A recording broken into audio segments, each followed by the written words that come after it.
Oi, eu sou a Clara e bem-vindos ao meu mundo!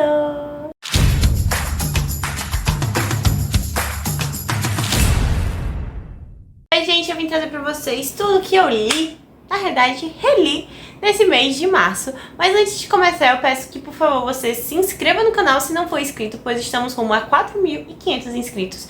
Então aproveita e se inscreve aí nesse link aqui que tá aqui embaixo do formulário pra você concorrer ao livro, que é O Destruidor de Mundos.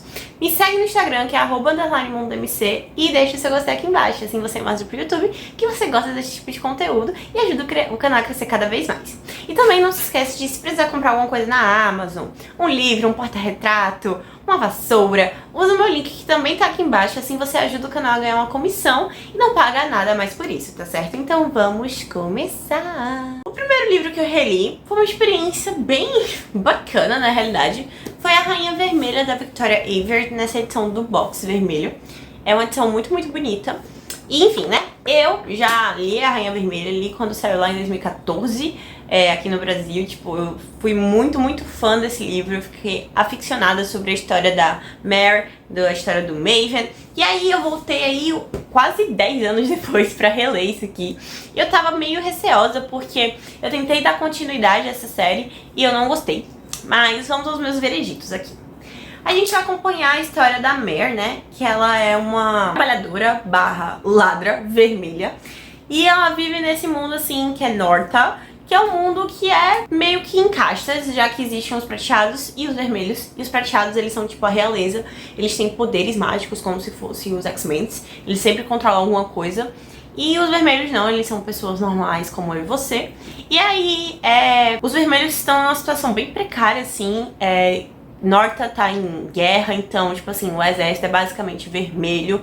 E o pessoal só se lasca, né, se você for vermelho em Norta. E aí a Mare, ela é meio revoltada com isso. Mas enfim, nesse regime aqui, quando os vermelhos completam, acho que 16 ou 17 anos, ou é 18, eles precisam ir pro exército, é obrigatório, não importa se você é homem, se você é mulher, a menos que você tenha um trabalho. Mas enfim, a Mare, ela tá aí, né, roubando aí pra tentar sobreviver. E aí, até que ela assalta meio que um cara que é uma almofadinha. E ela acaba assaltando esse cara, só que ela descobre que esse cara é o príncipe Cal. E ele meio que contrata ela pra trabalhar de camareira lá no palácio. E o que acontece? Tá tendo um evento lá que é como se fosse um desfile de noivas. E aí a Mare, ela tá lá trabalhando como garçonete e tal. E acontece um incidente e ela começa a disparar raios pelo corpo dela. E aí descobre que ela é uma vermelha com o poder de uma prateada, que ela tem o poder de controlar a eletricidade. E aí a galera da realeza fica meio preocupada porque não quer que os vermelhos se sintam empolgados assim pra se rebelar, já que tá tendo outro problema que é a Guarda Escarlate, que é tipo um grupo de rebeldes que quer derrubar a monarquia. Mas enfim, e aí a gente vai ser introduzida aí junto com a Mare na realeza. E então basicamente tem o rei, a rainha Lara, o príncipe Cal e o meu irmão do príncipe, que é o Maven. E aí eles fazem lá uma fanfic pra dizer que a Mare é uma filha perdida de um general que foi morto em batalha. E ela vai casar com o Maven. É isso aí, a gente vai acompanhar o que tá acontecendo. E acaba que a Mare e o Maven acabam se aliando aí à Guarda Escarlate. Assim, gente, eu não achei ruim essa releitura, tá? Eu gostei bastante, inclusive, o que me surpreendeu. Eu acho que continua sendo um livro bom, porém com ressalvas, tá? Os diálogos não são tão bem escritos. É meio estranho, sei lá, eu marquei várias coisas aqui, inclusive, que me chamaram a atenção. Outra experiência que eu tive, que eu fui, assim, comentando os meus pensamentos a lápis. E, enfim, aqui ó, fui grifando e tal. E assim, os diálogos são muito, muito esquisitos, porque, tipo assim, é muito insta-love aqui nesse livro. Tipo, do nada o Cal se apaixona pela Mare, do nada a Mare se apaixona pelo Maven. E eu acho que eu tô numa fase que eu gosto de romances mais construídos, assim, tipo um slow burn, sabe? Que você realmente entende por que eles se gostam. Mas enfim, existe uma grande obsessão ali do Maven com a Mare. E aí a Mare acaba sendo uma protagonista meio burra, porque ela não tem coerência ali de pensamento, de arquitetar o plano. Ela sempre se envolve em umas coisas muito sem noção, sabe? Que se ela pensasse por mais 3 segundos, talvez, e falasse, não, gente, isso vai dar errado, não aconteceria metade das merdas que acontecem aqui. E sei lá, eu acho que isso torna o livro um pouco infantil, mas eu não discordo, assim, da parte de que ele realmente diverte você, sabe? Você fica muito entretida no mundo do palácio. Eu achei ele um livro super rápido de ler. E, assim, depois de 10 anos aí, quase, né, de releitura, eu acabei dando 4 estrelas pra Rainha Vermelha. Aí o próximo livro que eu li também foi uma releitura, que foi The Mockingjay, da Suzanne Collins, que é o terceiro livro da trilogia dos Jogos Vorazes. E assim, gente, esse livro aqui continua sendo um livro muito bom. Muito, muito, muito bom mesmo. A gente vai aqui pegar a Katniss completamente destruída pelos adventos que ocorreram no final de Em Chamas. E ela se encontra muito perdida, ela não tá no distrito dela, ela tá lá no distrito 13, o distrito 12 foi devastado. Ela não sabe onde é que tá o Pita, se o Pita tá bem. Enfim, ela tá, tipo, se encaminhando pra uma depressão severa.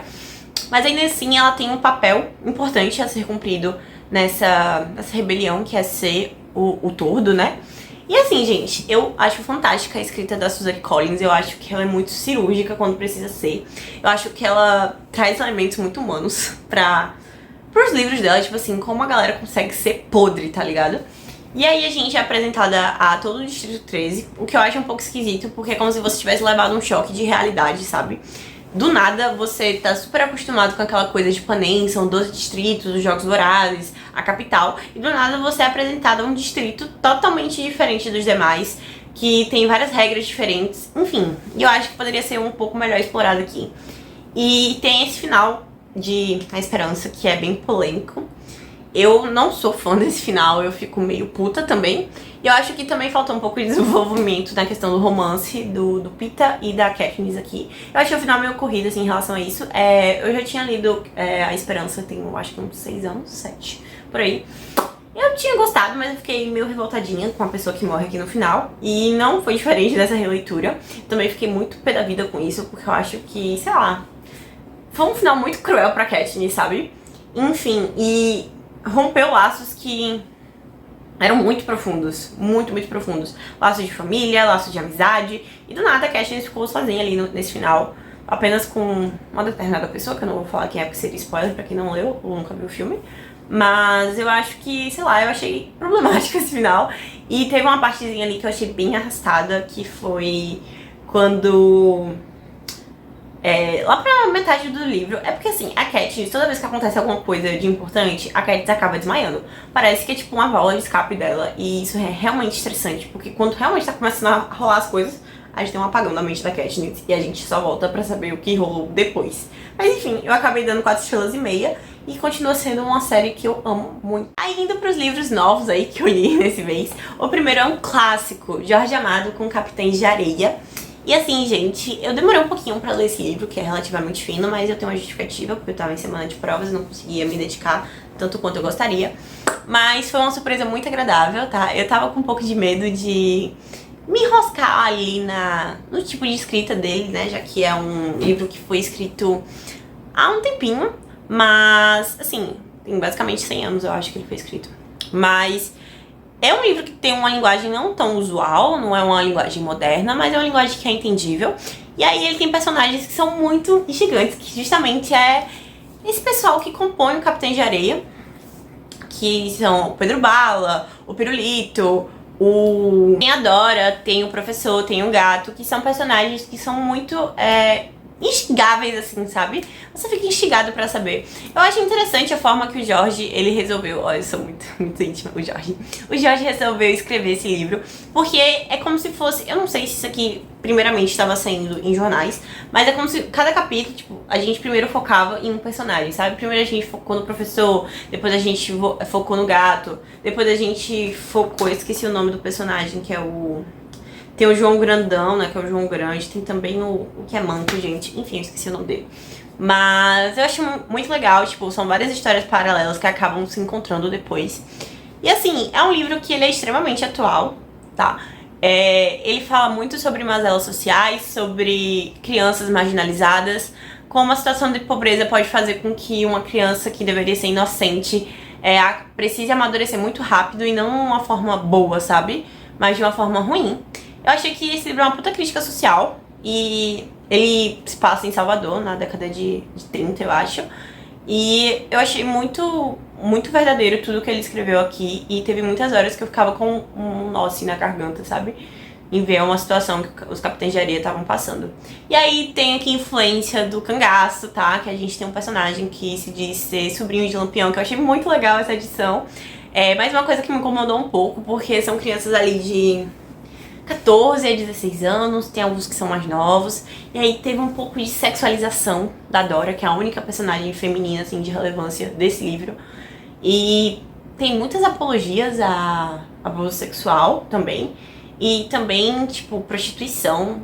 Enfim, o que eu não tava esperando, já que a maioria dos personagens são jovens. Mas aí eu entendo que é por conta do contexto que eles estão inseridos e, como eu disse, eles acabam amadurecendo e não pro lado bom. Mas eu achei um livro muito bom. Eu acabei dando 4,5 estrelas e favoritando Capitães de Areia. E aí, o último livro que eu li, porque eu só li 4 livrinhos, foi assim, os 45 do segundo tempo, foi Luzes do Norte, da Juliana Domingues, que é um romance nacional aí das Sáficas, que fez muito sucessinho, tipo, burburou um pouquinho aqui nas book redes e no ano passado. Eu só consegui ler agora. Eu achei essa capa belíssima, inclusive. Eu nunca tinha lido nada da Juliana, então eu tava bem ansiosa pra saber da escrita dela aqui. E basicamente a gente vai acompanhar a Demi, que é a Dimitra. Ela é uma caçadora muito boa ali nas terras de Nostra, Nuremberg, enfim, é um nome muito esquisito, tipo, fica lá no norte, tá ligado? É muito frio. E aí ela é muito boa, e aí ela é contratada pelo nobre da cidade pra cuidar, assim, meio que um guarda-costas da filha mais velha dele, porque ela acabou salvando o cavalinho da filha mais jovem dele, né? E aí ela contrata e nada menos é do que a Aurora, que é a filha desse nobre. E ela é muito linda, muito perfeita. E o irmão da Dimitra é apaixonado pela Aurora, que é o Igor. Só que acontece, a Dimitra, ela sente uma conexão muito forte com a Aurora desde o começo. E se sente muito atraída por ela, porque ela é legal, ela é bonita. E talvez ela esteja correspondendo aos sentimentos dela, né? E aí ela fica meio se sentindo culpada, porque o irmão dela é afim da Aurora, tipo, há muito tempo. Mas enfim. E aí, né, a gente descobre que o quê? A Aurora também, né, gosta assim da Dimitra. E elas acabam tendo um envolvimento, só que é um envolvimento proibido, porque as duas são mulheres e porque a Dimitra é uma plebeia e a Aurora é uma princesa. Só que, no meio tempo disso, o que é que tá rolando? Tá existindo, tipo assim, um grande ataque, certo? Algum monstro tá matando crianças inocentes, elas são encontradas mortas, tipo, bem dilaceradas, assim. E aí a Dimitra se sentia uma pessoa muito capaz de ir lá solucionar esse crime. E é basicamente isso, a sinopse desse livro. Eu achei interessante, tá? Eu achei interessante a proposta. Eu gostei do romance com uma fantasia bem leve, porque não é muito complexo aqui a questão da magia. É tipo, basicamente existem magos que encantam as coisas com livros grimórios, enfim. Então é bem simples de se entender o que é que tá acontecendo. Eu achei que a Juliana, ela foi muito cirúrgica nesse ponto, ela foi demais, assim. Não precisa incrementar tanto, principalmente por ser um livro mais fino. Mas me irritava um pouco, assim, a questão, às vezes, da própria Dimitra, porque eu fiquei incomodada pelo fato de ela dar essa furada de olho no irmão dela, tá? Fiquei incomodada, eu não tava esperando isso. Porque é um triângulo amoroso muito difícil, assim, de ser resolvido. E eu realmente achei que a resposta para esse triângulo amoroso foi complicada, mas eu gostei bastante do que estava acontecendo ali, da questão do mistério. Eu acabei descobrindo, eu confesso que não é um mistério muito misterioso não, tá? Eu tinha aberto 3 linhas de investigação na minha cabeça e aí eu fui fechando cada uma. E tinha sobrado uma que pra mim era óbvia, então quando aconteceu eu não fiquei, oh meu Deus, não acredito. Porque eu tava vendo há 100 páginas atrás aquilo. Mas é bem interessante. Essa é a minha edição, por acaso tem um continho extra no final que fala sobre a irmã da Dimitra, que é a Denali, que é a irmã gêmea dela, que faleceu quando elas ainda eram crianças. E esse conto me incomodou muito, porque é um conto que se passa quando elas tinham 8 anos. E as crianças não falam como se tivessem 8 anos, falam como se fossem mulheres adultas de 23. E aí eu achei estranho. Mas enfim, eu acho que foi um errinho ali da autora. Mas continua sendo um livro muito bom, acabei dando 4 estrelas. E quero ler logo Sombras do Som. É isso, gente, espero que tenham gostado. Se gostaram, não se esquece de deixar o seu gostei aqui embaixo. Me siga lá no Instagram, que é @_mondemc. E se inscreve no canal pra gente bater 4.500 inscritos e vocês ganharem esse livrinho aí que é o Destruidor de Mundos. Até a próxima!